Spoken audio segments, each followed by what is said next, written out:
अस्सलाम वालेकुम जी, सुबह सवेरे पाकिस्तान में बहुत खुशामदीद। मैं हूँ शिफा यूसुफजई और ये है यकीनन अवैस मंगल वाला। अवैस मंगल वाला हूँ। आज मैं एक खबर में खो गया हूँ। अच्छा, वो क्या? अहम खबर है नाजरीन, अस्सलाम वालेकुम। मैं हूँ अवैस मंगल वाला। मेरी तरफ से भी आप सबको खुशामदीद और अल्लाह का शुक्र है कि उसने हमें आज की सुबह देखना नसीब फरमाई और अल्लाह का शुक्र है ये खबर देखना नसीब फरमाई। इतनी अहम जो खबर है और ये खबर मुझे लगता है कि इस पर बात ज़रूर होनी चाहिए।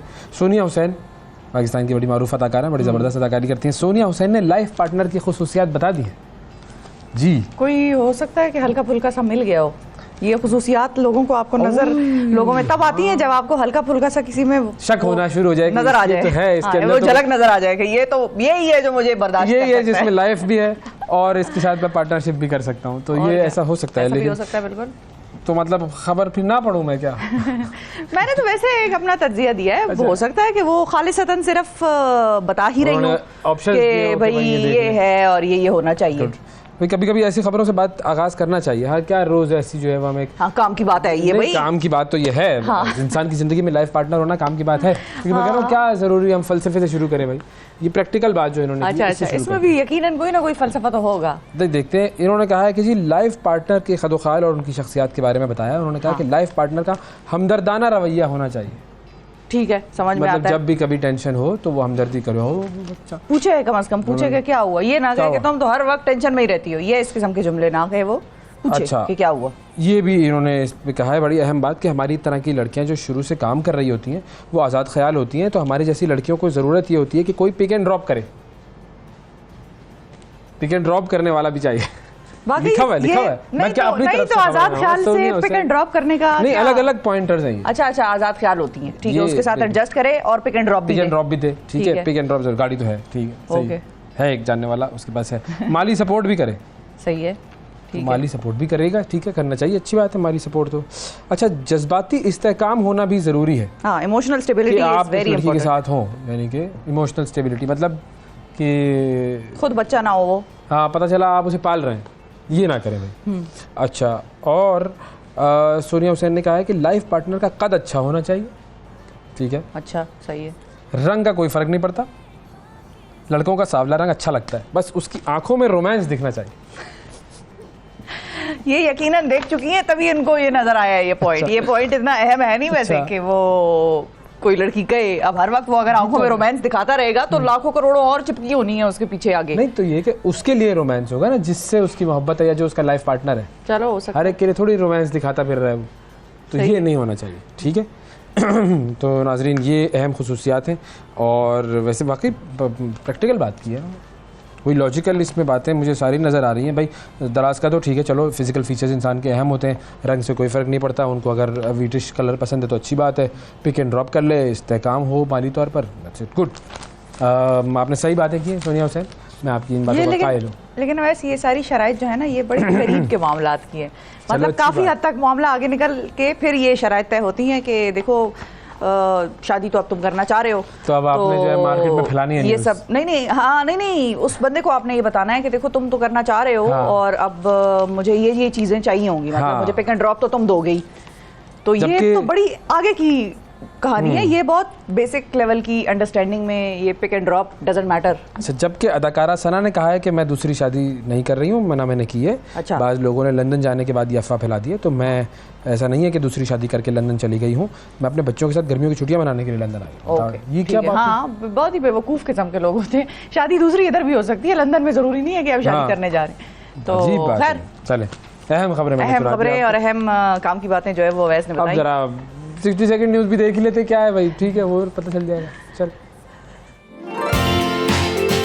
मुल्जिम को 14 के बजाय 30 दिन तक जिस्मानी रिमांड पर रखा जाए, नैब तरमीमी ऑर्डिनेंस जारी। पाकिस्तान ने IMF को इजहार आमादगी का ख़त भिजवा दिया, 4 रोज़ में किस्त मिलने का इम्कान।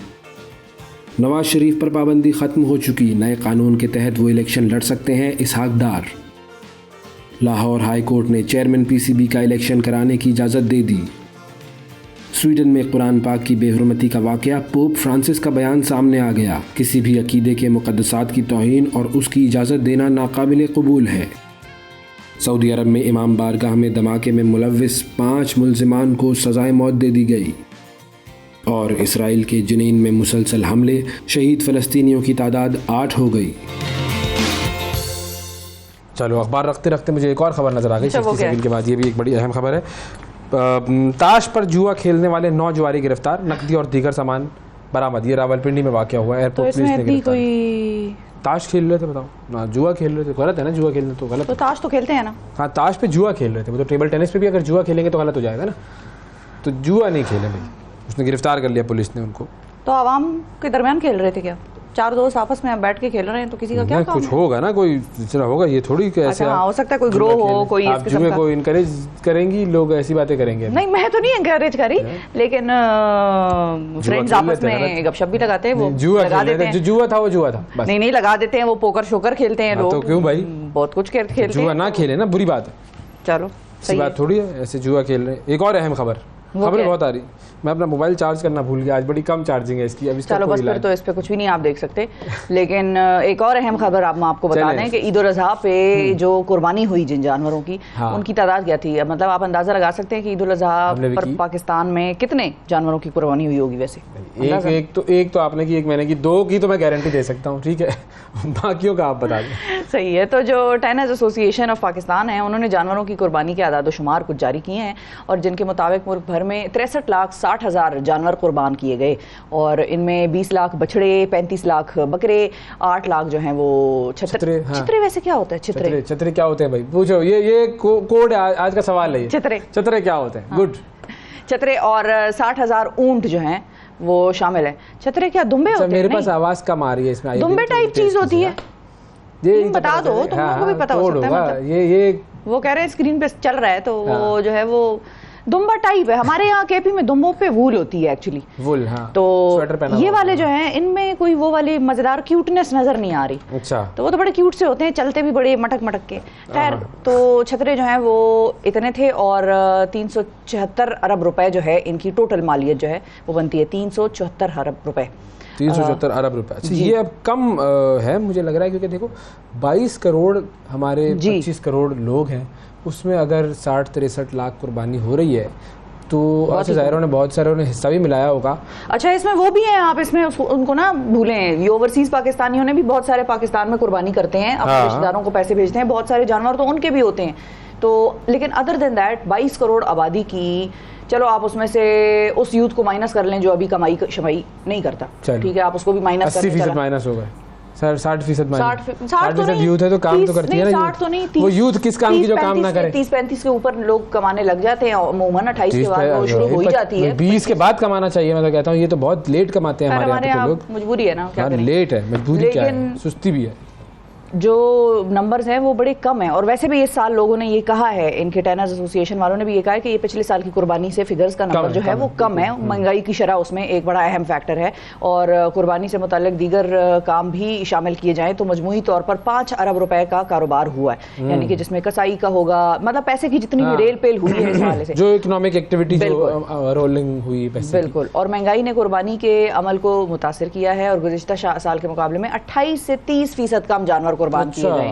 तो ये नंबर उन्होंने बाकायदा तौर पे इशू किया है। अच्छा, क्योंकि इनके पास तो ज़ाहिर है फिर ये लेदर पहुंचता है ना सारा, तो फिर वो लेदर को प्रोसेसिंग करके और वो सारे जो लेदर गुड्स बनाए जाते हैं, तो उनके पास सारी चीज़ें, क्योंकि उधर एक ही इंडस्ट्री है जिसमें खपत होती है उसकी, बिल्कुल, तो वहीं पर वो पहुंचती है चीज़ें, तो उनके पास नंबर ज़्यादा तो शुमार बड़े ठीक आते हैं। तो ये है जी। अच्छा, अब एक और ख़बर मैं आपको बताऊँ, बड़ी ज़बरदस्त खुशी की खबर, बड़ी अच्छी खबर, पॉजिटिव जेस्चर्स हमारे बहुत सारे जो सेलिब्रिटीज़ हैं उनकी तरफ से आते रहते हैं, और इंटरनेशनली तो हम देखते रहते हैं इस तरह से कि सेलिब्रिटीज़ जो हैं वो अपने चाहने वालों की, अपने फ़ैन्स की ख्वाहिशात पर अमल करते हैं, या उनसे कभी मुलाकात कर लेते हैं तो फ़ैन्स बड़े खुश हो जाते हैं। तो इस तरीके से अक्सर औकात बहुत सारे लोगों की जो है वो ख्वाहिशात पूरी हो जाती हैं, तो वो बड़ा खुश हो जाते हैं। और कैंसर के एक मरीज़ के साथ ऐसा ही हुआ है, और उसकी सबसे बड़ी तमन्ना पूरी हुई है। और पाकिस्तान के मारूफ अदाकार हैं फ़िरोज़ खान साहब, उन्होंने इंस्टाग्राम पर एक पोस्ट की जिसमें उन्होंने बताया कि एक नामालूम नंबर से उन्हें एक कॉल आई, उसमें बताया गया कि नहीं वो नामालूम नंबर नहीं,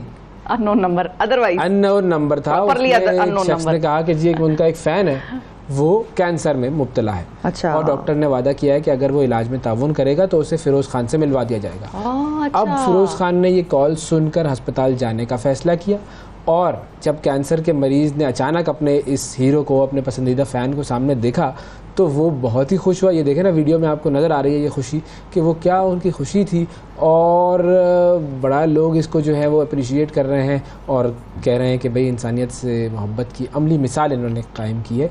अब आप सोचें कि अगर एक कैंसर का मरीज़ है और वो बेचारा इलाज में, ज़ाहिर है बहुत सारे मरीज़ नहीं ताउन करते इलाज में, क्योंकि कुछ लोग ऐसे होते हैं जो कहते हैं कि मुश्किल पेशेंट, मुश्किल की वजह से वो ज़रा बिल्कुल ज़िंदगी से मायूस हो जाते हैं। अब ये देखें कैसे उन्होंने गले लगाया उसको और उसके साथ हंसकर बातचीत कर रहे हैं, वो उसके चेहरे पर भी कितनी खुशी नज़र आ रही है।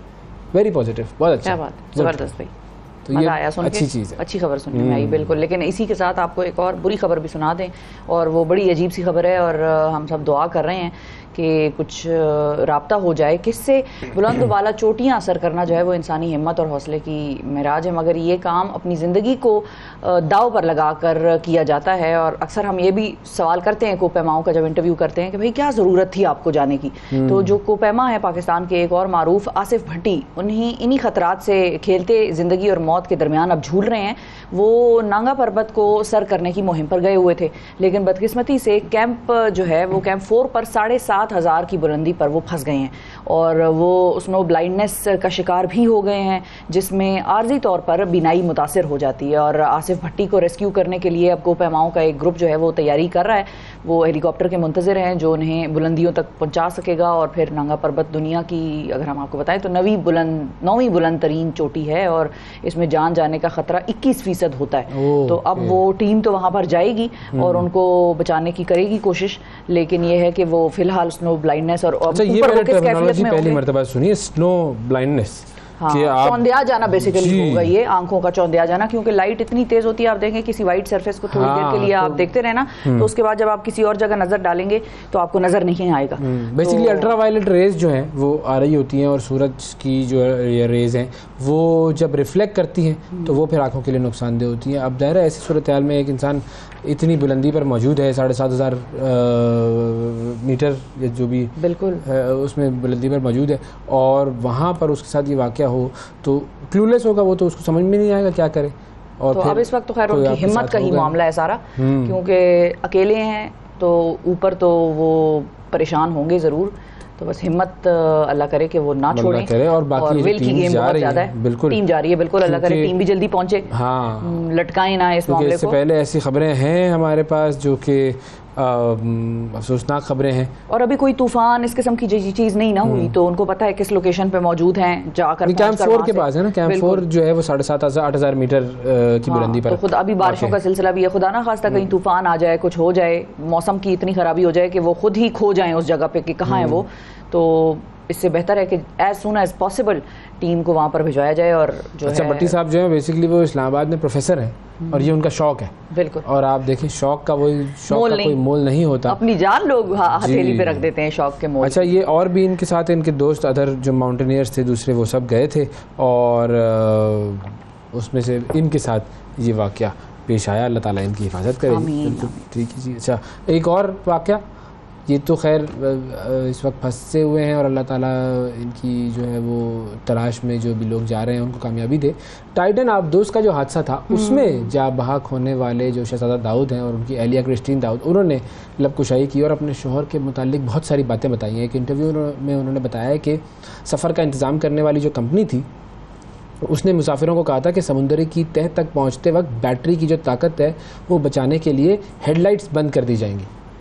ठीक है, चलो अच्छा, सही है, हो सकता है ये कोई ऐसा सिस्टम होता हो, ठीक है। इसलिए वो समुद्री मखलूक को पहले ही देख लें भाई, जो मतलब आप एक्सपीडिशन पे जा रहे हैं तो अगर आपको मखलूक देखनी है पहले से देख लें। मछलियाँ पहले से कहाँ से देख लें, उन्होंने कहा है भाई, कहाँ था उन्होंने। चलो अच्छा ठीक है। अच्छा, कंपनी ने ये भी कहा था कि मुसाफिर फ़ोन पर अपनी पसंदीदा मौसीकी वगैरह डाउनलोड कर लें ताकि सफ़र के दौरान उसे सुन सकें।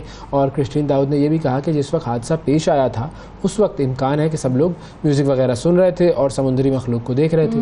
और उन्होंने अपने शौहर के मुतालिक ये बताया कि बहुत ही वो इंक्विजिटिव पर्सनैलिटी जो होती है ना, पुरतजस्सुस मिजाज के जो लोग होते हैं वो थे।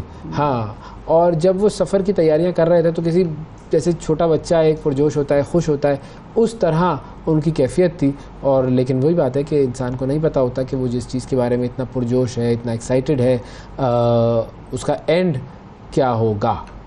तो बहुत वैसे अफसोसनाक बात हुई ये भी, लेकिन अरसे अच्छा उस कंपनी ने दोबारा भी इश्तिहार शुरू कर दिया, बिल्कुल वो कर दिया दोबारा से शुरू हो गई। मैं तो इस पे हैरान हूँ कि कैसे किसी ने कोई उस पर एक्शन नहीं लिया। और मेरा ख्याल है ये जो विक्टिम्स की फैमिलीज हैं ये अब करेंगी उनके साथ अच्छा खासा, जो ज़रा ये निकल आए अपने शौक से बाहर। नहीं, क्योंकि तो अगर इनके प्रोसीजर में फ्लॉ था और अगर इसकी जो टेस्ट रन्स थे उसके अंदर प्रॉब्लम सामने आए थे, क्योंकि हमने ये भी खबर दी थी कि इनके ही एक एम्प्लॉय ने ये कहा था कि टेस्ट रन के अंदर प्रॉब्लम्स थे।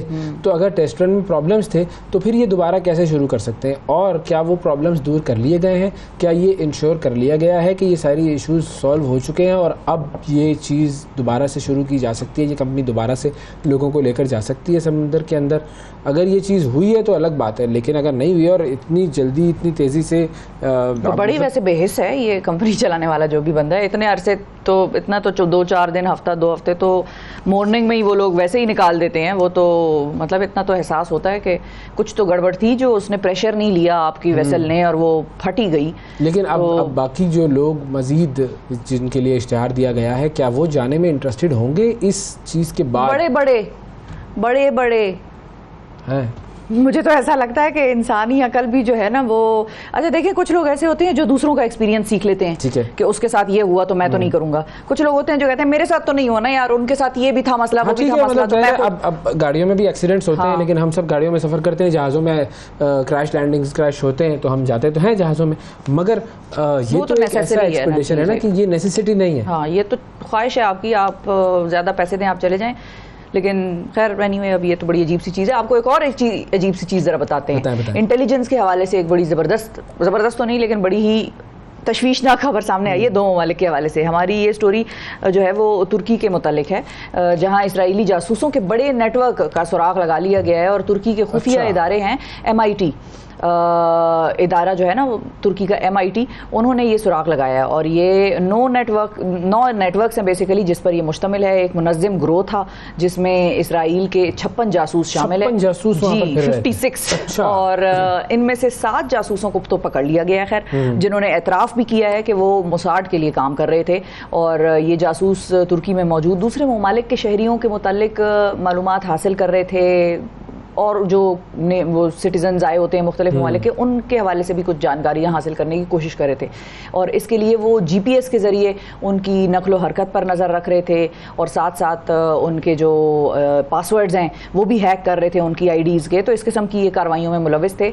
और अभी तक ये नहीं पता चल सका कि बाकायदा तौर पर क्या मोसाद जो है वो टर्की में टर्किश गवर्नमेंट या टर्किश जो भी मामलात हैं उनकी कर रहा था, जिसको कहते हैं निगरानी या जासूसी। लेकिन बाकी सिटीजन्स के हवाले से कर ही रहे होंगे जब बाकियों का कर रहे हैं तो अच्छा। इसराइल का तो मसला यही है ना, अभी भी देखें जनीन में जो हालात है, जिस तरीके से वहाँ पर पुरतशद्दुद वो कार्रवाइयाँ इसराइली फोर्सेस कर रही हैं, लोगों को मार रहे हैं, बच्चों बूढ़ों बुजुर्गों औरतों को सबको मार रहे हैं। वो 9 लोग अब तक जो है वो शहीद हो चुके हैं उनकी कार्रवाइयों में। और उन्होंने अब ये ऐलान भी कर दिया है कि हम इस कार्रवाई को ख़त्म नहीं करेंगे, ये चलती रहेगी कार्रवाई, ढिटाई का मुजाहरा। या पहले तो फिर ज़रा शर्मसार हो जाते थे तो वो सीज़ फायर टाइप चीज़ हो जाती। सारी दुनिया के बड़े बड़े ममालिक जो इनको फंड करते हैं, अब उन्होंने कहा है कि जी आप ये नई कॉलोनीज़ ना बनाएं, तो वो कह रहे हैं हम नई कॉलोनीज़ भी बनाएंगे। बिल्कुल एक ढिटाई की मिराज पर पहुंचे हुए, लेकिन सारी दुनिया खामोश है, चुप है। हाँ, एज इफ वो आप कह देंगे उनको कि तुम ना बनाओ तो वो कहेंगे हाँ आप फंडिंग रोके ना भाई, फंडिंग ना करो। अगर आपको इतना ही उस पर वेपन्स का ट्रेड करते हो उनके साथ, सारी इसराइल को जो फोर्स दी हुई है, सारी जो उनकी टेक्नोलॉजी है और जो सारी फंडिंग है, वो तो सारी आती है वेस्टर्न कंट्रीज़ की तरफ से। इतने बड़ी बड़ी लॉबीज़ काम कर रही हैं अमेरिका में इसराइल के लिए, तो ये सारे लोग जब काम कर रहे हैं तो वो क्या कर रहे हैं फिर? अच्छा, ये जो जासूसी वाला नेटवर्क है वो हमारे यहाँ पर भी बहुत है। हमारे यहाँ तो दहशतगर्दी में कितने ज़ाहिर है बाहर के लोग इन्वॉल्व रहे हैं। वो कौन से वो पकड़े गए थे जो राशिद की थी, कुलभूषण तो खैर इंडिया का है, वो रेमंड डेविस जो था ब्लैक वाटर वाला, वो यहाँ पे कोई ठेला लगाने तो नहीं आया ना, कोई बिजनेस मजे की बात है कि एक ज़माने में पेशावर में तो इतने ब्लैक वाटर मतलब होता था, पता नहीं अब सच है नहीं है, लेकिन लोग भी बना देते हैं बहुत सारी कहानियाँ। लेकिन ब्लैक वाटर की तो बाकायदा तौर पे हकीकत थी। हमारी NGOs, बहुत सारी NGOs जो हैं उनके साथ मसाइल हुए, और जाहिर है हमारी एजेंसीज ये बात बाद में उनको जब पता चली तो उन्होंने फिर कहा कि भाई बंद करो, खत्म करो। हाँ बिल्कुल। तो ये लोग जो कहते हैं ना कि एनजीओज बंद कर दी, उस पर भी बड़ा एतराज करते थे कि एनजीओज बंद कर दी, और ये वो जो ऑथेंटिक थी वो प्रॉपर एक जो भी उनका एनओसी है उसके साथ काम करें और उसके लिए दोबारा वर्किंग परमिट्स ले लें, अपने अप्रूवल्स ले लें। अगर आपको इतना ही खैरखाही है, जज्बा खैर सगाली है, लोगों को दोबारा का जज्बा है, आप अपनी फॉर्मेलिटीज पूरी कर लें भाई। हमारे मुल्क में आकर इस जगह को डिस्टेबलाइज करने के लिए बहुत सारे काम किए जाते हैं और ये सबको पता है, तो इसीलिए हमारे सामने ये ना कहा जाए कि जी वो लोग बड़े अच्छे लोग और बड़े नेक लोग हैं और वो तो दुनिया में बड़ा अमन चाहते हैं। अमन चाहते तो ये खैर ये ना करते हरकत। सुबह सवेरे पाकिस्तान, सुबह सवेरे पाकिस्तान, सुबह सवेरे पाकिस्तान। वेलकम बैक जी। अब बात करते हैं शंदूर की। शंदूर पाकिस्तान की खूबसूरत तरीन जगहों में से एक जगह है, और वैसे तो पाकिस्तान में बहुत सारी खूबसूरत जगह हैं, लेकिन शंदूर जो है वो मकबूल इसलिए है कि वहाँ पर दुनिया का बुलंद तरीन पोलो ग्राउंड है, वहाँ पर पोलो खेला जाता है। शंदूर में पोलो फेस्टिवल होने वाला है, इस हवाले से हम बात करेंगे। हमारे साथ मौजूद हैं बख्तियार खान साहब जो कि हैं Khyber Pakhtunkhwa culture and tourism authority के। अस्सलाम वालेकुम बख्तियार साहब। वालेकुम अस्सलाम सर। थैंक यू, बहुत शुक्रिया सर। सरा थोड़ा सा हमें गाइड करें कि ये जो आपका शंदूर पोलो फेस्टिवल है ये कब शुरू हो रहा है और इसमें क्या क्या एक्टिविटीज़ होंगी? थैंक यू सो मच अवैध साहब, मैं आपको मशकूर हूँ और मैं आपके चैनल का मशकूर कि आप लोगों ने टाइम दिया हमारे इस फेस्टिवल को। जिस तरह आप जानते हैं कि ये एक यूनिक फेस्टिवल है और शंदूर पोलो ग्राउंड जो है ये दुनिया का बुलंद तरीन पोलो ग्राउंड है। ये 12,200 फीट की बुलंदी पे हैं और यहाँ पे जो पोलो मैच खेले जाते हैं वो मिसाली मैच होते हैं, ये तारीख़ी मैच होते हैं। ये पहले बार 1936 में ये यहाँ पे खेली गई थी, उसी के बाद उसके बाद ये मुसलसल आ रही है। तो यहाँ पे एक तो इस फेस्टिवल में पोलो मैचेस होंगे गिलगित और चतराल की टीमों के दरमियान, जो कि रिवायती हरीब टीम है जो कि कई सालों से मैचें खेलती है यहाँ पे, और फ्री स्टाइल बोलो होता है वहाँ पे। और इसके अलावा इसको देखने के लिए चतराल से और गिलगित से और पुख्तनख्वा से और पूरे पाकिस्तान से और यहाँ तक कि बहुत सारे गैर मुल्की सयाह आते हैं इसको देखने के लिए। तो एक यूनिक फेस्टिवल होता है, वहाँ पे एक मेला लगा होता है, खुशियाँ होती है इसमें। पोलो मैचेस के अलावा रिवायती कहानी होती। जी जी जी जी जी जी जी जी बताएं। तो यहाँ पे इस फेस्टिवल में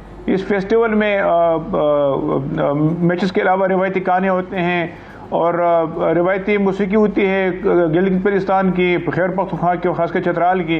तो इस हमारा ये फेस्टिवल 7, 8, 9 जुलाई को हो रहा है चतराल में, शंदूर में। तो हम दावत देते हैं आप सबको कि आप आएँ, जाए करें। तो अच्छा ये बताएं कितने लोग पहुँचते होंगे, आते हैं, जो आवाम है कितने लोग देखने आते हैं, क्या फुटफॉल क्या होता है? यहाँ पे नॉर्मली 30 से 40 हज़ार तक लोग आते हैं, जिसमें गैर मुल्की सियाह भी होते हैं, पूरे पाकिस्तान से लोग आते हैं। इसके अलावा चतराल के लोकल जिनका एक लगाव है पोलो मैचेस के साथ वो भी आते हैं, गिलगित बल्तिस्तान से भी काफ़ी लोग आते हैं। तो 30-40 हज़ार तक लोग आते हैं हर साल और यहाँ पे इसको एंजॉय करते हैं। अच्छा, और अगर कोई आना चाहे तो उसको ज़रा गाइड करें कि वो किस तरह पहुंच सकता है। मिसाल के तौर पर इस्लामाबाद से किसी ने आना है तो उसके पास क्या रास्ता है, कहाँ रहना होगा उसको, दरमियान में रास्ता कितनी देर का है, और फिर शंदूर में रहने के लिए क्या इंतज़ामात हैं, फैसिलिटीज़ क्या क्या है, ताकि लोगों को ये भी ज़रा डिटेल पता लग जाए। बिल्कुल जी अवैध साहब, इस तरह की हमारी वेबसाइट पे और हमारा जो एप्लीकेशन पे भी सारी इन्फॉर्मेशन मौजूद है। मैं आपको बता दूं कि हमारा ये चतराल तक एक दिन लगता है, शाम तक आप पहुंच जाएंगे। इस्लामाबाद से या पेशावर से जाएंगे तो एक दिन में आपको आप चतराल पहुंच जाएंगे, लोअर चतराल या मैक्सिमम आप बूरी तक पहुंच जाएंगे। फिर अगले दिन आप सुबह जब जल्दी रवाना होंगे तो आप 3, 4, 5 बजे तक शंदूर पहुंच जाएंगे। तो 2 दिन लगते हैं इस्लामाबाद या पेशावर से वहाँ तक पहुँचने में। और वहाँ पे टेंट विलेजेस लगाए गए हैं, टेंट्स लगाए गए हैं और इंतजाम किए गए हैं बहुत सारे। तो जो भी आना चाहते हैं वो बेशक सरकारी लोग हो या आम सियाह हो तो वो आ सकते हैं, लेकिन जो आम सियाह है उनके लिए हमारे ये सजेशन है कि वो वहाँ पे आएँ तो थ्रू प्रॉपर चैनल आएँ, वो टूर ऑपरेटर के थ्रू आएँ। वहाँ पे हमने जगह दी है टूर ऑपरेटर्स को, उन्हें टेंट्स लगाए हैं, तो बेहतर है कि टूर ऑपरेटर के थ्रू यहाँ पे आएँ। तो टेंट्स वगैरह में प्रॉपरली फैमिलीज वगैरह भी रह लेती हैं आराम से, या सिर्फ जो लड़के और इस किस्म के यूनिवर्सिटी के ग्रुप्स और जो टूरिस्ट ग्रुप्स होते हैं वो रह लेते हैं?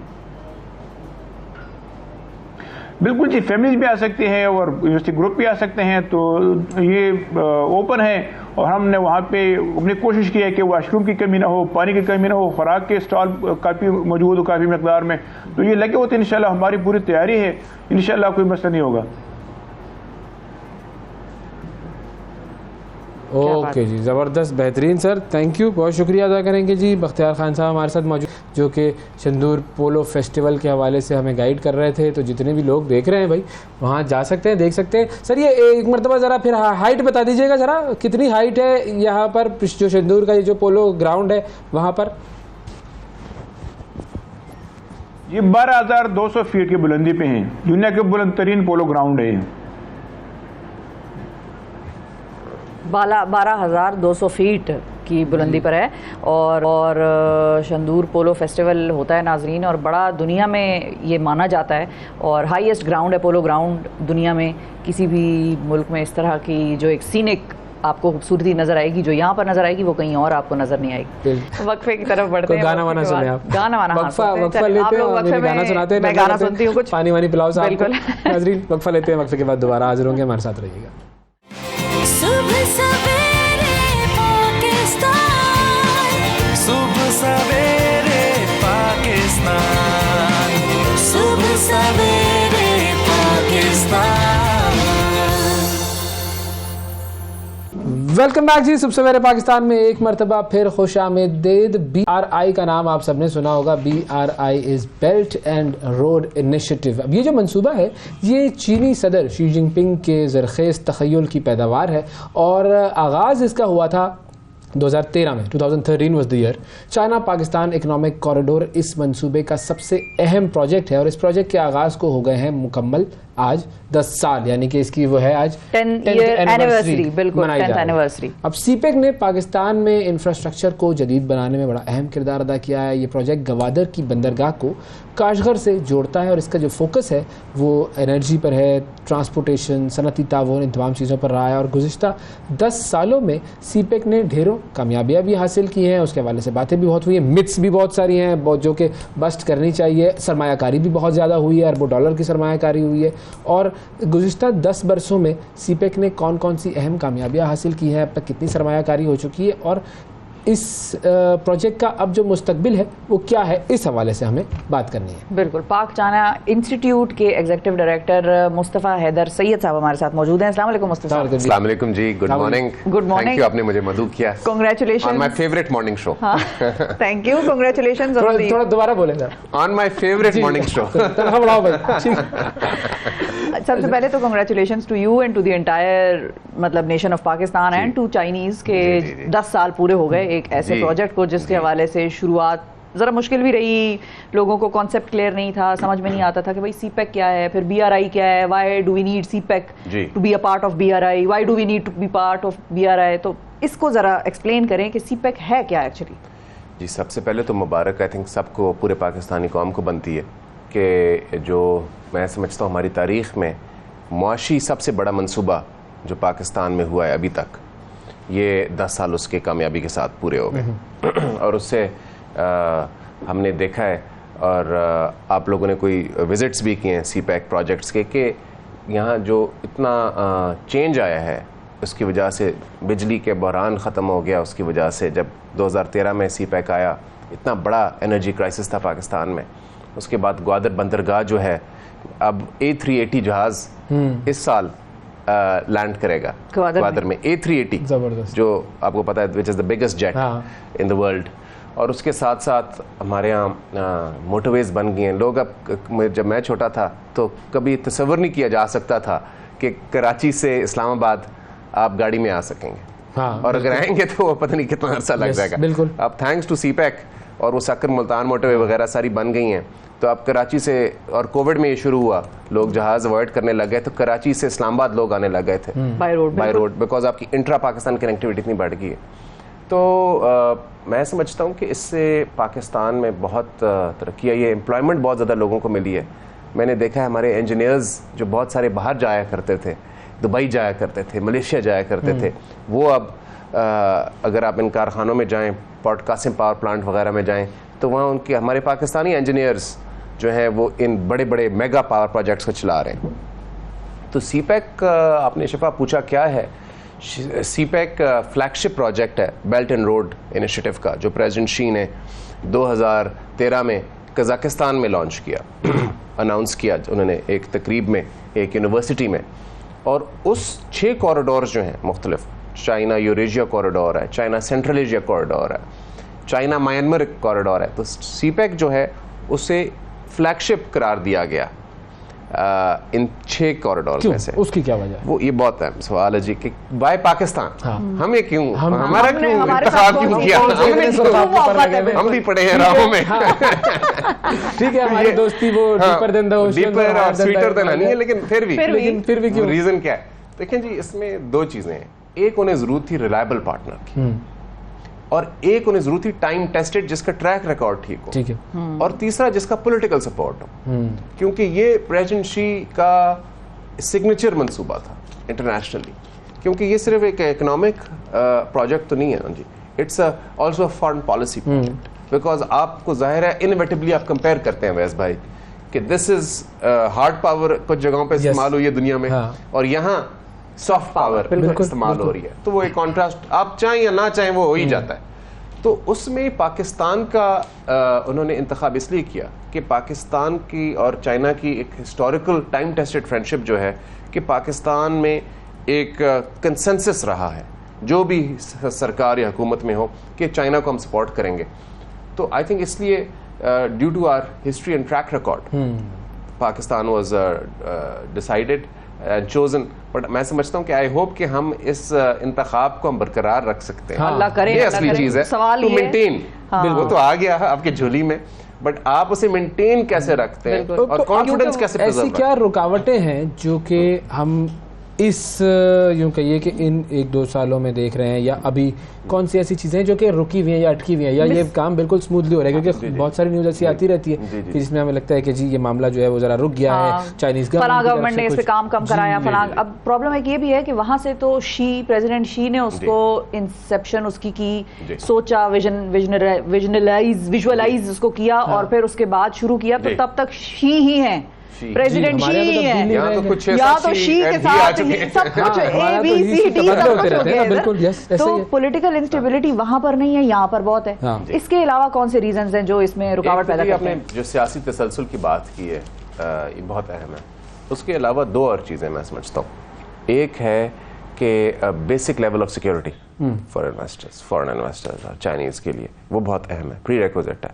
जहाँ बेसिक लेवल ऑफ सिक्योरिटी नहीं होगी, इन्वेस्टर जितना मर्जी प्रॉफिटेबल प्रोजेक्ट्स हों वो उसे रिकंसिडर करेंगे। एंड सेकेंडली है fast track 1 window solution for investors, और जो अभी प्राइम मिनिस्टर ने और आर्मी चीफ ने ये जो एक बनाई है बॉडी, मैं समझता हूँ कि ये एक टाइमली इनिशिएटिव है और इसे हमें वेलकम करना चाहिए। अगर ये उन एम्स और ऑब्जेक्टिव्स पे उतर सकेंगे तो, लेकिन on the face of it एक बहुत लुक्स ग्रेट।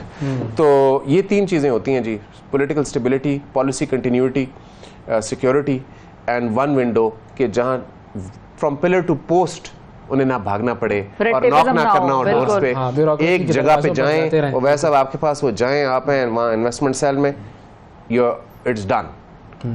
प्रोविंशियल एनओसीज अलग। देखें, हमने जब अभी एनडीयू किया मैंने लास्ट ईयर, तो हमें बताया गया कि 62 एनओसीज चाहिए होते हैं एक इन्वेस्टर को। 62 NOCs, left, right, provincial, federal, then interior वगैरह वगैरह। तो आप सोचें कि वो इन्वेस्टर जैसे आप 62 एनओसीज, और वो एक टाइम पे नहीं, ओवर द कोर्स लाना डमकाना जहाज इधर उधर भाग दौड़ के, वो कितने रिजिलियंट होंगे वो, या उनमें कितना बिल्कुल अकीदा और अतमाद होगा कि वो यहाँ रह जाते हैं 50 के बाद। हम रेसिलिएंट है तो हम चाहते हैं दूसरे भी रिजिलियंट, हम दूसरों को भी रिजिलियंट बना रहे हैं। ये ट्रेनिंग है। तो मैं समझता हूँ कि हम ज्यादा उसमें, हाँ बिल्कुल। लेकिन अब आ जाते हैं, क्योंकि आपने कॉन्सेप्ट क्लियर कर लिए लोगों के लिए कि भाई सीपेक है क्या, अब आते हैं उस, क्योंकि ज़ाहिर है 10 साल गुजरे हैं, 10 सालों में सीपेक के कौन से ऐसे बड़े प्रोजेक्ट्स हैं जो पाकिस्तान में शुरू हुए, काम शुरू हुआ, बन गए और वी कैन अब सी कि भाई ये सीपेक के थ्रू लगा हुआ प्रोजेक्ट है जी, उसके हम फायदे उठा रहे हैं, चाहे सड़कें हो, चाहे रेलवे लाइन हो, चाहे डैम्स हो, जो भी हो बताएं सारे। जी जी जी, जितने एज मनी एज पॉसिबल। ठीक है जी, आपको मैं आप तैयार नहीं, बड़ी लंबी गिनती हो जाएगी, हो जाए।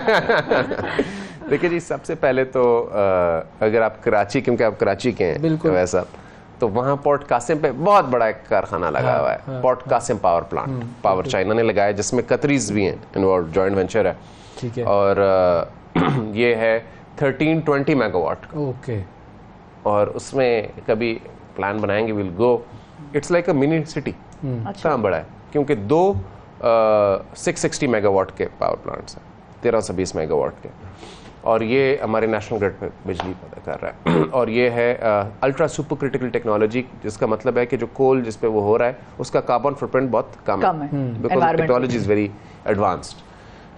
फिर उसके साथ है जिसमें हमारी पाकिस्तान की कंपनी ने बहुत अच्छा रोल अदा किया, एंग्रो ने पावर प्लांट लगाया हुआ है थर में, जिसमें Sindh government is a joint venture partner, Engro is there, बहुत ही जबरदस्त, एंड उसमें चाइनीज भी हैं, तो it's a trilateral project, and वो हमारे लोकल कोल पे है। और आपको पता है सीपेक से पहले, ये बड़ा अहम एक पॉइंट है, हम सारे बात करते थे कि जी थर में जी डेड कोल है, हाँ, बड़ी ये एक नैरेटिव था, जी जी जी, वो बिल्कुल डेड है, डेजर्ट है, वहाँ कुछ भी नहीं, सिर्फ बिच्छू है वहाँ। आज वहाँ प्रोजेक्ट से बिजली बन रही है बिजली, और नेशनल ग्रिड पे जा रही है, और 2 प्रोजेक्ट्स लगे हैं तो थर में, और तीसरा वहाँ अभी लगने जा रहा है।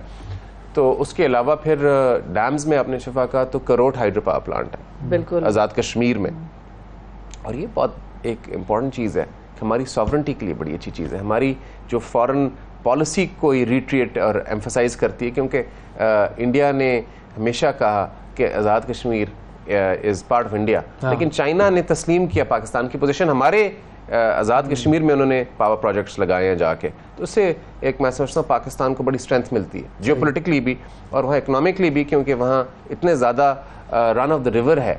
तो करोट हाइड्रो पावर प्लांट वहाँ लगा है, जिसमें इंटरनेशनल फाइनेंस कॉर्पोरेशन और वर्ल्ड बैंक ने भी इन्वेस्ट किया हुआ है, China 3 gorges is the leading investor, और सिल्क रोड फंड है चाइना का, जिसने 15% इक्विटी उसने भी इन्वेस्ट किया हुआ है, और ये क्लीन प्रोजेक्ट है, it's a clean energy project, और उन्होंने लोकल कम्युनिटी के लिए भी वहाँ बहुत काम किया है।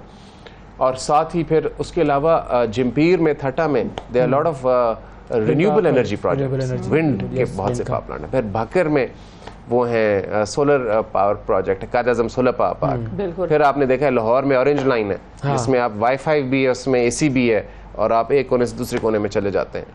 फिर आपने ये देखा है कि KPK में भी हैं projects, Rashakai special economic zone CPEC की is next to Nowshera, motorway पे आती है पेशावर, बहुत बड़ा है। और उसके साथ सुकी कनारी है जो मनसेरा में है हाइड्रो पावर प्लांट। तो सक्कर टू मुल्तान मोटरवे है जो कराची इस्लामाबाद और कराची लाहौर को भी अब कनेक्ट कर रही है।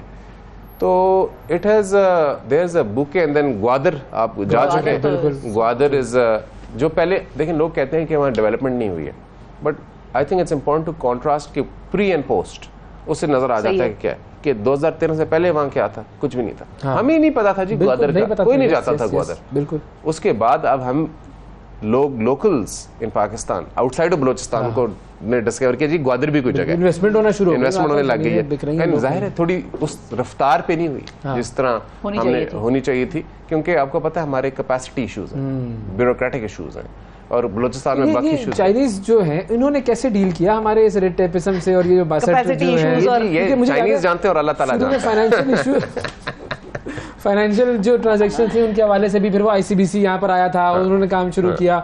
बैंक ऑफ चाइना भी आया जी, बैंक ऑफ चाइना, बिल्कुल। तो वो बहुत सारे आकर उन्होंने काम किए, so they find their ways. They find their ways जी। मैं गया 2016 में जब एक हमने पहली इंटरनेशनल कॉन्फ्रेंस की पाकिस्तान चाइना इंस्टीट्यूट ने और पाकिस्तान नेवी ने और चाइनीज़ ने।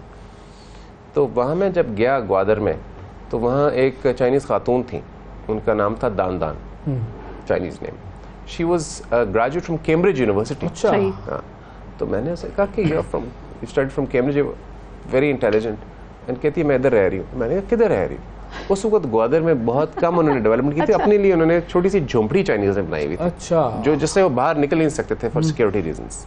और वहाँ एक कैफेटेरिया था और कुछ कमरे थे, और कहते हैं हम यहाँ से काम हमने शुरू कर दिया।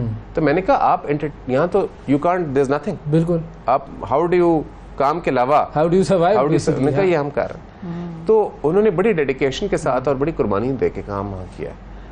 Lot of Pakistanis may be not उस जमाने में ग्वादर में इसी हाल में रह रहे उस थे। हाल में। हाँ। अच्छा, एक आपने जो बात की थी छोटी सी, मैं वो बीच में, कि आपने कहा कि भाई एक तरफ देखें सॉफ्ट पावर और एक तरफ हार्ड पावर, इन दोनों का एक मुकाबला है, हम दोनों को एक डेलिकेट बैलेंस बरकरार रखना, हमें इन दोनों के दरमियान एक बैलेंस, मतलब आज ही वो निकी हेली का बयान जो है वो कि China is our enemy number 1, जाहिर है अमेरिका ने चाइना को कंटेन करना है भाई, कैसे उस बैलेंस को लेकर चल रहे हैं, और स्पेसिफिकली कीपिंग इन माइंड कि हम सब जानते हैं कि जो सॉफ्ट इन्वेस्टमेंट है वो चाइना वाली ही है और उसका हमें इकोनॉमिक फायदा नजर भी आ रहा है। जी, how to strike that balance, ये बड़ा मुश्किल मामला है। जी, नहीं देखें, वो उनके बयान तो हर रोज कोई ना कोई आते हैं। इसमें हमें सबसे इम्पोर्टेंट चीज़ है जी, हमारी अपनी स्ट्रेटेजिक क्लैरिटी होने की ज़रूरत है कि हमारे इंटरेस्ट में कौन से मंसूबे हैं, हाँ, और कौन से ताल्लुकात हैं जो which cater to our national interest. बिल्कुल, जाहिर है हमने तो कोई अपने आप लड़ना तो है नहीं किसी के साथ, हमने Yes. सबसे अच्छे ताल्लुकात रखने, लेकिन हमें उनके साथ परस्यू करनी चाहिए रिलेशनशिप्स जो एम्पावर हमें इकोनॉमिकली कर सके। हमारा मेजर इशू देख लें, लायबिलिटी ना बने हमारी। इकोनॉमिक है। बिल्कुल, yes. We don't need and we don't have appetite for picking conflicts now. बिल्कुल, इकोनॉमिकली हमें कौन एम्पावर करेगा? फिलहाल दैट्स बिन चाइना। लेकिन अगर कोई और मुल्क कहता है कि जी हम आपको इन्वेस्ट करेंगे, आपको हम फाइनेंशियली इकोनॉमिक डेवलपमेंट आपके साथ कोई करेंगे, तो हमें उसे वेलकम करना चाहिए and we should be open to that. But right now हमारा जो कोर इंटरेस्ट है मुल्क का, और हमारी इतना बड़ा जो डेमोग्राफिक डिविडेंड है यूथ का, 65% हमारा अंडर 35 है जी, एंड दे नीड एम्प्लॉयमेंट। कब तक आप जाएं दुबई, यूएई की एम्बेसी, तो वहाँ इतनी लंबी कतार होती जी, है, ला माफ करे कि वो everyone wants to go.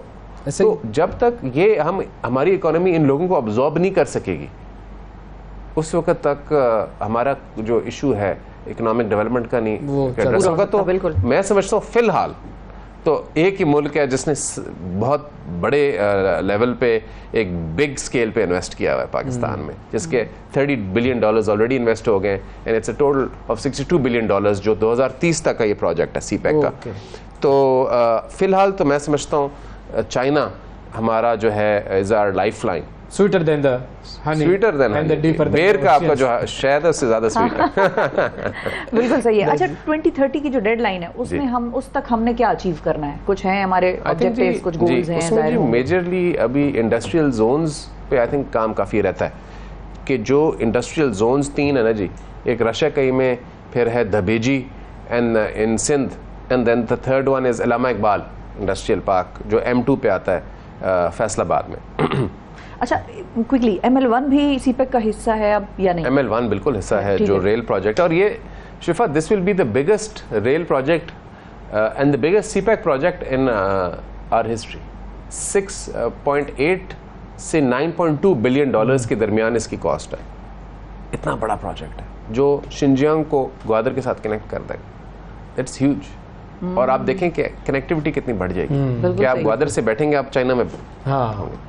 So this is the scale and magnitude of the region, कैसे कनेक्ट हो जाएगा। बिल्कुल। और इसी के हवाले से मजीद भी आगे हम आने वाले दिनों में बात करते रहेंगे। सीपेक को याद रखेंगे। आज इस साल तो वैसे ही हम उसकी 10 सालगिरह मना रहे हैं सीपेक की, और इसके हवाले से मिथ्स भी बढ़ी हैं। बलूचिस्तान के लोग खासतौर पर जहाँ पर इसका हब है और जहाँ पर गवादर का आगाज़ हुआ, जहाँ से सीपेक के प्रोजेक्ट्स का आगाज़ हुआ, वहाँ के लोग कोई बहुत ज़्यादा कॉन्फिडेंट नहीं होते सीपेक के हवाले से। अक्सर जिससे भी आप बात करें, उसकी वजह क्या है वो भी आने वाले दिनों में मुस्तफ़ा साहब से हम जानेंगे, पूछेंगे, और उसको कैसे बेहतर बनाया जा सकता है। बहुत शुक्रिया अदा करेंगे सर आपका, आपने वक्त बहुत निकाला। शुक्रिया जी। और वक्फा लेते हैं जी, वक्फे के बाद दोबारा हाजिर होंगे, हमारे साथ रहिएगा। सुबह सवेरे पाकिस्तान, सुबह सवेरे पाकिस्तान, सुबह सवेरे पाकिस्तान। कुछ लोग रूट कर भी लगते हैं कितने प्यारे। हाँ, और कुछ लोग खुश फहमियों में भी लगते हैं कितने प्यारे। ऐसी खुश फहमियाँ पाली हुई हैं आपने भी। अंधलीब फिल्म थी जी ये, ज़बरदस्त। इसका गीत अहमद रुश्दी और नूरजहां की आवाज़ में ये गाया गया था और ये उस वक्त भी बड़ा मकबूल था और आज भी बड़ा मकबूल है और ये मिसालों में पेश किया जाता है। बिल्कुल, इस्तारे बन गए हैं इसके भी। कुछ लोग बिल्कुल। रूट कर भी लगते हैं कितने प्यारे। अच्छा, रूट का वर्ड जो है वो हम बहुत ज्यादा नहीं इस्तेमाल करते हैं। रूठना नहीं, हम मनाना तो फिर भी इस्तेमाल होता है। मनाना इस्तेमाल हो जाता है, रूठना इस्तेमाल नहीं करते। हम कहते हैं नाराज हो गया भाई, खफा हो गया। खफा भी कम इस्तेमाल होता है। रूठना भी और खफा होना भी ये कम इस्तेमाल होते हैं, लेकिन ज़्यादातर हम नाराज़ का ही लफ्ज़ इस्तेमाल करते हैं। तो ये अच्छा है। रूठे हो तुमको कैसे मनाओ, ये वाला भी एक गाना है। तो बहुत सारे इस तरह के गाने हैं। और अश्क इन्होंने कहा, हाँ, अश्क भी बड़ा प्यारा वर्ड है। अश्क, हाँ, तस्वे बहाना, मगर आंसू ज्यादा इस्तेमाल होता है आमतौर पर, और तस्वे तो फिर सासें या बहुएं एक दूसरे को ये जुमला और लफ्ज जो है इस्तेमाल करती हैं, अक्सर करती हैं। ये कोई नया नहीं है, ये तस्वे बहाना, मगरमच्छ के आंसू। मैडम ने बड़ा खूब गाया और बड़े अच्छे अच्छे अल्फाज इसके अंदर इस्तेमाल हुए हैं। हम आपके सामने लाते रहेंगे, छोड़ेंगे नहीं आपको। उर्दू सिखा के ही छोड़ेंगे गानों से हम आपको। वक्फा लेते हैं, वक्फे के बाद मिलते हैं। सुबह सवेरे पाकिस्तान, सुबह सवेरे पाकिस्तान, सुबह सवेरे पाकिस्तान। वेलकम बैक जी। कुछ बात करते हैं पाकिस्तान की मईशत की, और आज की जो सबसे बड़ी खबर अभी थोड़ी ही देर पहले आपके सामने आई है। इंटर बैंक में डॉलर का रेट जो है वो कम हो गया है। कुछ जगहों पर 11 रुपये 99 पैसे और कुछ जगहों पर 12 रुपये 62 पैसे जो है ये कमी वाक़ हुई है। और ये हुआ क्यों है? बुनियादी तौर पर हुआ इसलिए, बिल्कुल, स्टैंड बाय मुआहिदा हुआ है और ईद के बाद हमने देखा स्टॉक मार्केट भी जब खुली तो उसमें 2200 पॉइंट्स का इजाफा हुआ, रिकॉर्ड इजाफा हुआ। और जैसा कि अभी आपने बताया कि डॉलर का रेट जो है वो भी तेज़ी से नीचे आया है। बिल्कुल, तो इस हवाले से हम बात करेंगे। हमारे साथ मौजूद हैं बिलाल अजहरकियानी साहब, जो कि स्पेशल असिस्टेंट हैं to prime minister and special coordinator to prime minister on economy. अस्सलाम वालेकुम बिलाल साहब। जी वालेकुम सलाम जी, क्या हाल आपका? खैरियत से जी? थैंक यू सर, बहुत शुक्रिया, आपने वक्त निकाला। अच्छा, अब मुआहिदा तो हो गया हमारा, बहुत अच्छी बात है। चंद दिनों में चीज़ें सारी फाइनलाइज भी हो जाएंगी। अब बहुत सारा एक मतलब मिला जुला सा रुझान चल रहा है। इसको हम अच्छी न्यूज़ कहें या बुरी न्यूज़ कहें कौम के लिए, आप इसको किस तरह देखेंगे? क्योंकि वज़ीर आज़म साहब ने भी वैसे एक स्टेटमेंट इस किस्म की दी है। उन्होंने कहा कि ज़्यादा खुशी की बात नहीं है अगर हमें कर्ज मिल रहा है तो आप ज़्यादा खुश ना हो इस पर। जी बिस्मिल्लाहिर्रहमानिर्रहीम। जी देखिए, यकीनन एक बहुत खुशाइन ख़बर थी। आपने देखा कि पिछला जो जुमे का दिन था जी, उस दिन वज़ीर आज़म साहब ने ख़ुद प्रेस कॉन्फ्रेंस की और ख़ुद ये ऐलान किया कि ये स्टैंड बाय अरेंजमेंट IMF के साथ हो गई है जी। 3 अरब डॉलर की 9 माह की मुद्दत की ये अरेंजमेंट है। और यकीनन जो हमारा एक ज़र मुबादला के ज़ख़ायर का एक इशू है, जिस तरह कि आप जानते हैं पिछले साल जब इमरान खान साहब की हुकूमत गई तो उस टाइम पे ज़र मुबादला के ज़ख़ायर भी लो थे और साथ ही साथ जाते जाते उनने IMF के साथ मुआहिदा भी तोड़ दिया, ये जानते हुए कि IMF के बगैर हम नहीं आगे उस स्टेज पे मीशत चल सकती। क्योंकि अगर ज़र मुबादला के ज़ख़ायर बेहतर हो गए होते तो अलग बात होती, मगर आप IMF प्रोग्राम में हो और ज़र मुबादला के ज़ख़ायर भी लो हों तो फिर उस सूरत हाल में IMF का प्रोग्राम जानबूझ कर तोड़ना, जब पता हो कि उसके अलावा कोई और ऑप्शन नहीं है और हमारे पास डॉलर्स जो हैं वो ख़त्म हो सकते हैं, जिसको डिफ़ॉल्ट भी कहा जाता है। तो उस सिचुएशन में हमने IMF का प्रोग्राम बहाल भी किया और साथ ही साथ पिछले 1 साल में हमने कोशिश की डिफ़ॉल्ट भी अवर्ट किया, सैलाब मुतासरीन की भी मदद की, कमज़ोर तबकात की जितनी मदद कर सकते हैं वो भी की। तो अब यकीनन हमारी कोशिश थी कि 9th रिव्यू का एक अमल काफ़ी माह से ताख़ीर का शिकार था और हम चाह रहे थे ये मुकम्मल हो, क्योंकि IMF के प्रोग्राम में होते हुए जब इस तरह की फ़ॉरेन एक्सचेंज रिज़र्व्स की पोजीशन हो तो एक आसानी ये होती है कि IMF से जो रकम आती है ख़ुद, उसके अलावा मज़ीद जो इनफ्लोज़ होती हैं दूसरे इदारों से या कमर्शियल बोरिंग जो होती है वो आसान हो जाती है। तो यकीनन ये खुशाइन बात है। और आपने देखा कि ये हमें 9 माह के लिए अब ये $3 अरब मिलेंगे और इसके नतीजे में हम एक्सपेक्ट करें कि और भी इनफ्लोज हमारे दोस्त ममालिक से जो हैं वो भी हमारे लिए अब आसान हो जाएंगी। वर्ल्ड बैंक से, एशियन इंफ्रास्ट्रक्चर इन्वेस्टमेंट बैंक है उससे, जनीवा के हमारे कुछ प्लेजेस हैं, तो इस तरह दीगर हम अब मज़ीद इनफ्लोज डॉलर्स की हम अगले जुलाई के महीने के अंदर भी एक्सपेक्ट करें। IMF का जो अभी जो स्टैंड बाय अरेंजमेंट हुआ है उसकी फ़ाइनल अप्रूवल के लिए IMF की बोर्ड मीटिंग 12 जुलाई को एक्सपेक्टेड है, जो कि एक मोडालिटी है, मगर उसके नतीजे में फिर IMF से भी पहली जो रकम है $1.1 अरब की वो आ जाएगी। तो देखिए ये यकीनन इससे सेंटिमेंट बेहतर हुआ है और आपने देखा है गुज़िश्ता रोज़ पाकिस्तान की तारीख़ का मेरे ख़्याल से जी सबसे जो हाईएस्ट इंक्रीज़ हुआ है KSE 100 इंडेक्स में हमने देखा है 2400 से ज़ायद पॉइंट्स का इजाफा हुआ और यकीनन ये एक पॉजिटिव सेंटिमेंट को रिफ्लेक्ट करता है। तो आगे जिस तरह के आपने कहा और अच्छा किया, ये तो पॉजिटिव सेंटिमेंट है, लेकिन जो बाकी खबरें आ रही हैं सर उसके ऊपर ज़रा एक कन्फ्यूजन है कि जो महंगाई है वो अब इससे कितनी बढ़ेगी, क्योंकि बिजली की कीमतें बढ़नी हैं, हमारे पास एनर्जी कॉस्ट में इंक्रीज़ होगा, हमारी जो महंगाई की शरह है वो वैसे ही 38% पर तो 40% तक तो पहुंच ही गई थी, तो अब इसमें कितना इजाफा हम एक्सपेक्ट कर सकते हैं? नहीं देखिए, हम इंशाल्लाह उम्मीद कर रहे हैं और हमने हमारी हुकूमत की प्रोजेक्शन भी इस साल यही है कि महंगाई में आहिस्ता आहिस्ता कमी आएगी। यकीनन कुछ फ़ैसले लेने पड़े हैं IMF के प्रोग्राम के अंदर जो आम हालात में हुकूमत नहीं लेना चाहती, जिसमें कुछ इजाफी टैक्सेस भी आपने देखा कि बजट के अख्ताम में हमने लिए, मगर इस चीज़ को मद्देनज़र रखते हुए लिए कि ये IMF का प्रोग्राम हमारे लिए ज़्यादा बड़ी ज़रूरत है। मगर आपने महंगाई के हवाले से जो बात की, आपने देखा कि गुज़िश्ता रोज़ पाकिस्तान ब्यूरो ऑफ स्टेटिस्टिक्स ने इन्फ्लेशन रिपोर्ट भी, जो मंथली CPI इन्फ्लेशन रिपोर्ट है, वो भी निकली है और उसमें जो आपने जिक्र किया कि यकीनन मई के माह में तो 38% महंगाई की शरह थी, मगर जून के महीने में वो गिर के 29% तक आ गई है और ये खुशाइन बात है कि आहिस्ता आहिस्ता यकीनन ये भी सतह ऊंची है। हम ये नहीं कहेंगे कि ये भी कोई ऐसी सतह है जिसके ऊपर महंगाई की शरह रहनी चाहिए। डीजल 8 रुपये बढ़ गया जिस दिन आपने IMF से मायदा किया, तो ये तो और बढ़ेगा ना अब?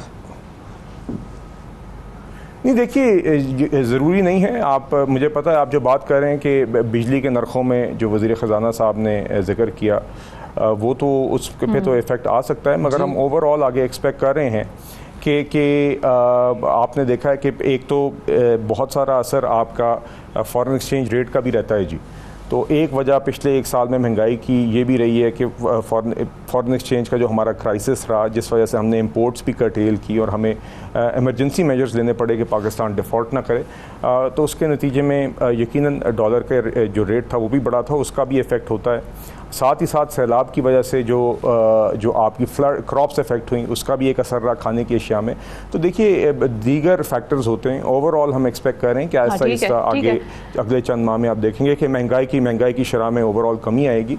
और ओवरऑल देखिए, जब मईशत का पहिया चलेगा, जब आपकी ये अभी इंपोर्ट्स भी हमारी, लेकिन सर माफिया से भी डील करना होता है आप लोगों को। करेगी जब मार्केट में प्रोडक्शन तो कम कर सकती है कोई ऐसा इकदाम करके, लेकिन हुकूमत तो इकदामात करके महंगाई का रेट, बिजली के नर्ख या पेट्रोल की कीमत या डॉलर का रेट, इसको किसी न किसी हद तक मैनेज करके कोई ऐसे इकदामात करके इनके रेट कम किए जा सकते हैं। लेकिन जो आवाम में मार्केट्स में महंगाई है, मिसाल के तौर पे अशिया खुरोनोश, ट्रांसपोर्ट की कीमतें, ये तो कभी हमने नहीं देखा कि ये एक दफ़ा बढ़ जाएं तो इनको फिर नीचे लाया जा सकता है। अब कल की मैं आपको मिसाल देती हूँ कि कल खैर तो बैंक हॉलीडे था कल, लेकिन जब डॉलर के और पाउंड के रेट कल कम आए, नीचे हुए, तो मार्केट से डॉलर और पाउंड गायब हो गए। अब जो आपको ऑफर कर रहा था, ऐसा नहीं था कि उनके पास डॉलर या पाउंड थे नहीं, कल उन्होंने ये कहा कि हम महंगे रेट पे देंगे, अगर आपने लेना है तो आप ले लें, सस्ते वाले पे हम नहीं देंगे, हमारे पास नहीं है। हमने कहा भाई जो रेट चल रहा है, और ओपन मार्केट में उसका रेट जो था वो 270, और इसी तरह पाउंड का भी इसी तरह था, बड़ा कम, लेकिन वो दे नहीं रहे थे। तो ये माफिया से कैसे हैंडल करेंगे फिर आप लोग?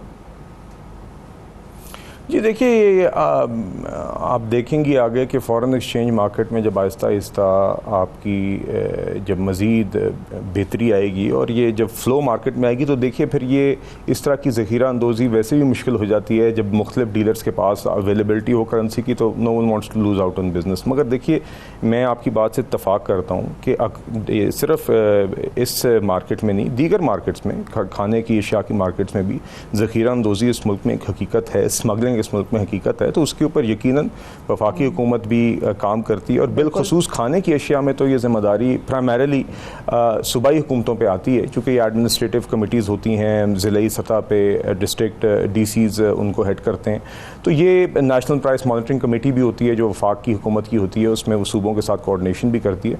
तो यकीनन हमें ये साथ साथ अमल करना होगा। जिस तरह कि आप जानती हैं कि इस दफ़ा हमारी वीट की जो है वो एक बम्पर क्रॉप आई है, रिकॉर्ड क्रॉप आई है, तो उसके नतीजे में आटे की कीमत में कमी आई थी, मगर साथ ही साथ ये चैलेंज था कि आटा मुल्क से बाहर स्मगल भी हो रहा था। और कुछ तो मैं अपने ज़िले में, क्योंकि मैं थोड़ी ज़्यादा खबर रखता हूँ, तो I know for a fact कि ये चंद ट्रक्स पकड़े भी गए थे, पुलिस ने पकड़े थे जो स्मगलिंग के ट्रक्स थे।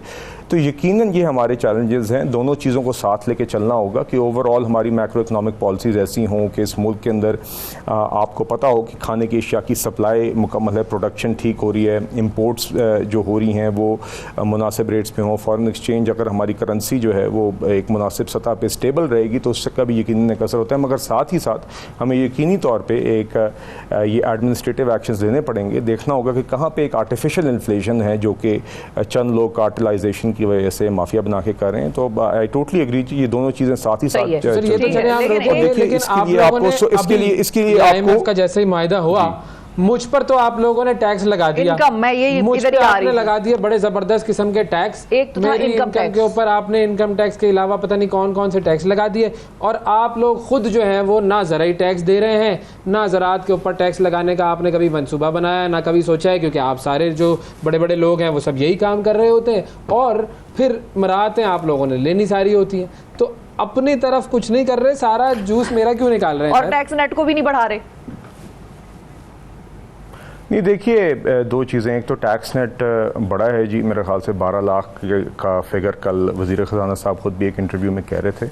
दूसरी बात देखिए, यकीनन हुकूमत नहीं चाहती है, उसकी कोशिश होती है कि जो सैलरीड क्लास है, जो आम तौर पे एक लॉ अबाइडिंग और टैक्स पेइंग सिटीजन्स हैं हमारे, उनके ऊपर मज़ीद बोझ ना बढ़ाया जाए। और इस दफ़ा भी आपने देखा कि जो 9 मई को जो बजट प्रेजेंट हुआ था उसके अंदर कोई भी इजाफा नहीं किया गया था। पिछले साल भी बहुत ही मुश्किल पे क्यों नहीं आता? नहीं, मुझे अगर आप इजाज़त दें, मुझे इजाज़त, मैं उसी आपका, मुझे अगर आप इजाज़त दें तो मैं आपको वो उस चीज़ की तरफ दोनों चीज़ें एड्रेस करूँगा। देखिए 9 मई को जो 9 जून को जो बजट प्रेजेंट हुआ था उसके अंदर हमारा कोई ऐसा प्रपोजल नहीं था। पिछले साल भी आपको याद होगा कि हमने मुश्किल तरीन हालात में भी कोशिश की थी कि जिस सैलरी क्लास को, मिडिल इनकम को उसमें प्रोटेक्ट करें, बल्कि कुछ स्लैब्स के ऊपर तो टैक्स का बर्डन पिछले साल कम भी हुआ था। इस साल हमने एट द वेरी लीस्ट मुश्किल हालात में भी उसको मेनटेन किया था। मगर IMF के साथ जब डिस्कशन हुई, आप जानते हैं वज़ीर आज़म साहब जब मिले हैं उनसे पेरिस में भी MD IMF से, और दोनों टीम्स की जब फिर से बात शुरू हुई कि हम डिस्कशंस को बेहतर और कोशिश करें, एक फ़ाइनल पुश करें कि हम इस एग्रीमेंट को तय पाएँ, तो उसके अंदर उनकी तरफ से बजट नंबर्स देखने के बाद ये एक मुतालबा आया था, और उनके साथ मुज़ाकरात के या उन डिस्कशन के नतीजे के अंदर फिर ये टैक्सेस लगाए गए थे। मगर देखिए साथ ही साथ एक टैक्स नेट वाइडन हुआ है, और यकीनन होना चाहिए टैक्स नेट वाइडन। मगर मैं साथ ही साथ आपको ये भी बताना चाहूँगा कि जो और हमारे सेक्टर्स हैं जो अपना फेयर शेयर नहीं दे रहे अभी टैक्सेस का, ये हमें पता है। उसके अंदर एक मिसाल के तौर पे जो आपका रियल एस्टेट का शोबा है, यकीनन हमें उससे ज़्यादा कलेक्शंस करनी होगी। तो उसमें मैं आपको बताना चाहूँगा कि नॉन फाइलर्स के ऊपर ख़ास तौर पे उनकी ख़रीदो फ़रोख्त के ऊपर भी उनके ख़रीदो फ़रोख्त के ऊपर भी रेट्स बढ़ाए गए हैं, और उनके लिए मज़ीद उनके ऊपर ये बर्डन आया है, फाइलर्स के ऊपर भी, मगर ज़्यादा नॉन फाइलर्स के ऊपर उनके जो है रेट्स ख़रीदो फ़रोख्त दोनों के बढ़ाए गए हैं। साथ ही साथ जो जी देखिए एग्रीकल्चर भी अभी हमारे लिए एक, उसके अंदर हमें एक बैलेंस स्ट्राइक करना है, और यकीनन इन द लॉन्ग टर्म हमें ये भी देखना होगा। मगर हमें साथ ही साथ एग्रीकल्चरल प्रोडक्टिविटी भी बढ़ानी होगी। वज़ीर आज़म साहब का एक अहम प्रायोरिटी है। बैलेंस तो मेरा निकल गया जी, आप जी दोहरा सकते हैं जी अपना सवाल। बैलेंस मेरा निकल चुका है, वहाँ पर तो टैक्स है ही नहीं, वो तो कुछ दे ही नहीं रहे। अच्छा, वैसे इंटरेस्टिंग चीज़ ये है कि वहाँ पर टैक्स नहीं है तो हमारी ज़राअत का ये आलम है, तो अगर टैक्स लगा दिया तो फिर तो सारे ही वैसे ही छोड़ के चले जाएंगे, अपनी ज़मीनें बेच के हाउसिंग सोसाइटियाँ बना देंगे। जितना फ़ायदा उठा रहे हैं उस हिसाब से देख ले, जितना काम हो रहा है। मैं जी देखिए इन द लॉन्ग टर्म तो देखिए काफ़ी, इन द लॉन्ग टर्म तो देखिए जी काफ़ी एग्रीकल्चर को टैक्स कर सके। जी देखिए, इन द लॉन्ग टर्म तो हमें बहुत सारे रिफॉर्म्स की ज़रूरत है जी, और बुनियादी तौर पे वज़ीर आज़म साहब की भी प्रायोरिटी यही है और हमारी हुकूमत की यही है कि वो स्ट्रक्चरल रिफॉर्म्स जो हमारी मईशत की एक अशद ज़रूरत हैं और रही हैं फ्रैंकली, और एक या किसी और वजह की वजह से मतलब कि ये नहीं हो सकी इन द पास्ट, और ये अब हमें करनी होंगी बिकॉज ये अब हम नहीं अफोर्ड कर सकते बतौर एक मईशत, बतौर एक कौम कि हम वो इकदाम ना उठाएं ताकि बार बार जब हम IMF करनी चाहिए जी। तो देखिए उसी की तरफ अब वज़ीर आज़म साहब ने भी यही कहा कि ये जो 9 माह की हमें स्पेस मिली है हमने इसको यूटिलाइज़ करना है। ये जिस तरह के वो जो उन्होंने दूसरी दफ़ा अब ये फ़िक्रा दोहराया कि लम्हा फ़खरिया नहीं है, लम्हा फ़िक्रिया है, और इसीलिए हमने इसी स्पिरिट के अंदर देखना है कि ये तो अभी हमारी एक नीड थी IMF से $3 अरब की स्पेस लेके 9 माह की स्पेस लेना, मगर हमने इसको यूटिलाइज़ करना है टू ट्राई एंड इंश्योर कि हम बार बार इस साइकिल में ना जाएँ कि हमें बार बार IMF के पास जाना हो। तो मुश्किल फ़ैसले लेने होंगे, हमारे पावर सेक्टर से रिलेटेड हैं, हमारी स्टेट ओन्ड एंटरप्राइजेज़ हैं जिनके लिए मुश्किल फ़ैसले लेने होंगे। और इन द पास्ट भी वज़ीर आज़म नवाज शरीफ साहब की हुकूमत में मुझे याद है जी कि 2013 से 18 के अंदर भी कोशिश की गई थी स्टेट ओन्ड एंटरप्राइजेज़ की, मगर वो फिर सियासत के नज़र हो गए थे। उस टाइम पे एक अपोजिशन ने खासतौर पे PIA की सोल्यूशन के हवाले से बहुत ही ख़राब किरदार अदा किया था, मगर ओवरऑल लेने होंगे, लेकिन वो मुश्किल फैसले बस बैलेंस में हो। हमारी तरफ मुश्किलों का इजाफा होते जा रहा है, बहुत सारे लोगों की तरफ नहीं हो रहा है, इस पर तशवीश होती है। बहुत शुक्रिया अदा करेंगे जी। बिलाल कियानी साहब हमारे साथ मौजूद थे और पाकिस्तान और IMF की जो उसके ऊपर बात कर रहे थे। अब जरा क्रिकेट के हवाले से बात करते हैं। जनाब मोहसिन हसन खान साहब पाकिस्तान के साबिक कप्तान कोच हमारे साथ मौजूद है और उनसे बात करनी है हमसे कि किस तरीके से इंग्लिश क्रिकेट के अंदर रेसिज्म जड़ों में बैठा हुआ है और किस तरीके से पाकिस्तानी क्रिकेटर्स ऐसे हैं कि जो कि उससे मुतासिर होते हैं। फिर उसके अलावा एक और दूसरा मामला वो ये कि क्या पाकिस्तान भारत जाएगा खेलने के लिए या नहीं, क्योंकि वज़ीर आज़म को ख़त भी लिखा गया है PCB की तरफ से कि भाई अब बताएं हमें कि हमें जाना चाहिए या नहीं जाना चाहिए। मोहसिन खान साहब हमारे साथ मौजूद हैं। अस्सलाम वालेकुम सर।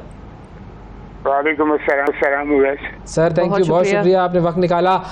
सबसे पहले तो ये इंग्लिश क्रिकेट के हवाले से जो खबर आई है बड़ी तशवीशनाक है। आपने तो जाहिर है बड़ा अरसा वहाँ पर गुजारा भी, खेला भी। ये इंग्लिश क्रिकेट के अंदर रेसिज्म हमेशा से है या अब जो है वो इसके हवाले से जो बातें हो रही हैं ये कुछ अरसा पहले का फिनोमिना है जो डेवलप हो गया? नहीं, हमेशा से है, लेकिन पहले छुपा हुआ था, अब एक्सपोज हो गया है। पहले आपको पता है कि जब फर्स्ट टाइम जो बैन हुई था कि जब डी ओलिवेरा एक प्लेयर था इंग्लैंड का जो कलर था, वो जब लेके गए थे उसको साउथ अफ्रीका, तो टूर कैंसिल हो गया था। तो वहाँ से चल रहा था रेसिज्म है, लेकिन अभी थोड़ा वेस्ट जो है काफ़ी चीज़ खुल के आ गई है सामने, लेकिन बहरहाल वहाँ तो अभी कंट्रोलेबल है। दूसरे कंट्रीज में तो इससे भी ज़्यादा प्रॉब्लम है। अच्छा, बिल्कुल सही है। तो आपने कभी इस तरह का रेसिज्म वहाँ पर फेस किया या कोई ऐसा वाकया, कोई इंसिडेंट आप शेयर कर सकते हैं कि क्या हुआ था पाकिस्तानी खिलाड़ियों के साथ अगर हम बात करें तो? नहीं, आई थिंक पाकिस्तानी खिलाड़ियों के साथ कभी नहीं हुआ।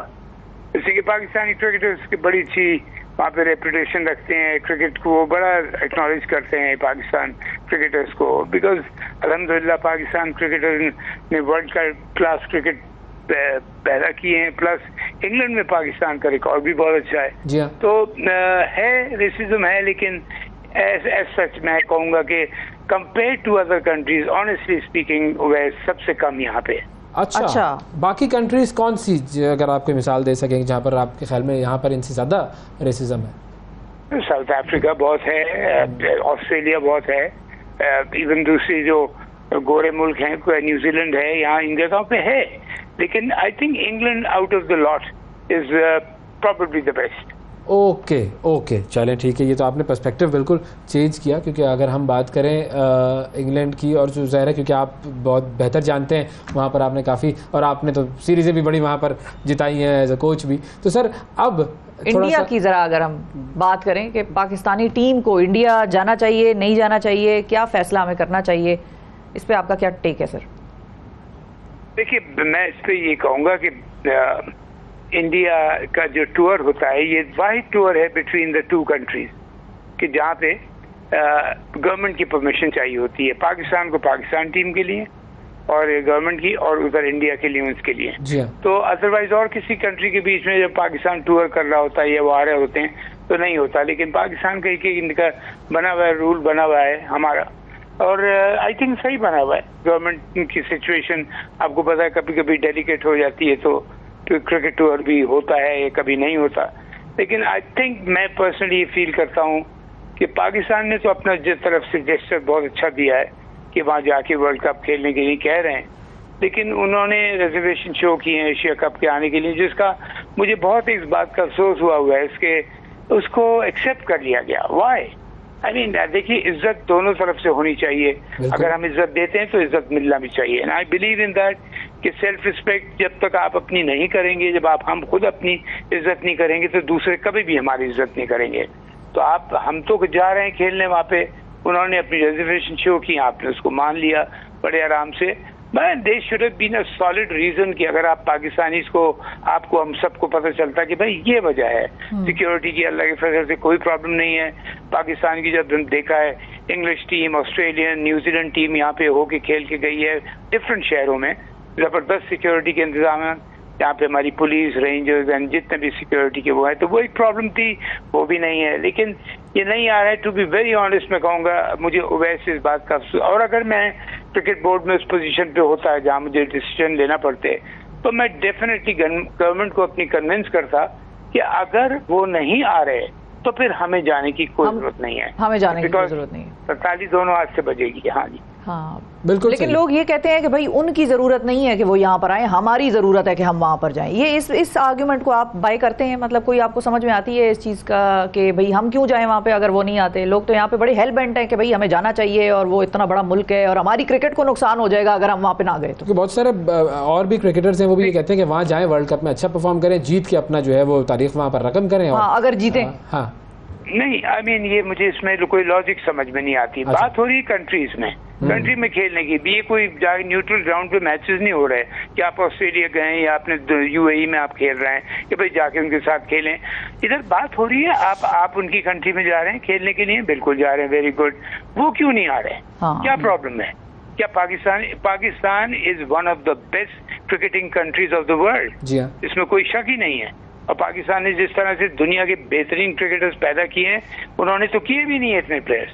तो इस बात को ये देखना चाहिए ना, I think ICC has to play a very important role in this, कि वो ये ना करें कि भाई, अब फॉर एग्जांपल मैं एक बात से बिल्कुल ये कहूंगा कि कोई कंट्रोवर्सी पैदा नहीं करनी चाहिए जबरदस्ती कि भाई हम नहीं गए तो फिर पता लगा ताल्लुकात खराब हो गए, नहीं, उसको बढ़ाना चाहिए, लेकिन with due respect and mutual respect for each other. जिस तरह हम रिस्पेक्ट दे रहे हैं, हमें भी उसी तरह बैलेंस होना चाहिए। बिल्कुल। अच्छा, अब चूंकि आपने ग्रेटेस्ट क्रिकेटिंग नेशन की बात की, तो मैं सिर्फ आखिर में आपसे ये पूछना चाहूंगा, वेस्ट इंडीज आउट हो गया सर वर्ल्ड कप से, ये भी एक हिस्ट्री क्रिएट हुई है, ये क्या हुआ ये वेस्ट इंडीज वालों के साथ, बेचारों के साथ? वैसे एक्चुअली वेस्ट इंडीज की क्रिकेट बहुत नीचे चली गई है, उनके फाइनेंशियल प्रॉब्लम इतने हो गए। मेरी बात हो रही थी विव रिचर्ड से और माइकल होल्डिंग से भी, तो मैंने कहा बताओ क्या वजह क्या है, क्या हो रहा है? उसने कहा मोहसिन, जितने भी यंग प्लेयर्स हैं वो ज्यादातर जा रहे हैं अमेरिकन फुटबॉल में और अमेरिकन इसमें बास्केटबॉल में, बिकॉज वहाँ पैसा है। वेस्ट इंडीज में पैसा नहीं है क्रिकेट में, इस वजह से यंगस्टर्स इतने कीन नहीं है वहाँ पे। जब आप देख रहे हैं कोई आउट क्लास प्लेयर निकल नहीं रहे वहाँ से, तो उनकी क्रिकेट भी नीचे जा रही है। और ये बड़ी अलार्मिंग सिचुएशन है और वाकई एक शॉकिंग चीज़ थी कि किस तरीके से वर्ल्ड कप से वेस्ट इंडीज जो है वो खारिज हो जाए। थैंक यू सर, बहुत शुक्रिया अदा करेंगे। मोहसिन खान साथ मौजूद थे, क्रिकेट पर बात हो रही थी नाजरीन, और आज के प्रोग्राम में इतना ही। आपसे कल फिर मुलाकात करेंगे, उस वक्त तक के लिए इजाज़त दीजिए, अल्लाह हाफिज़।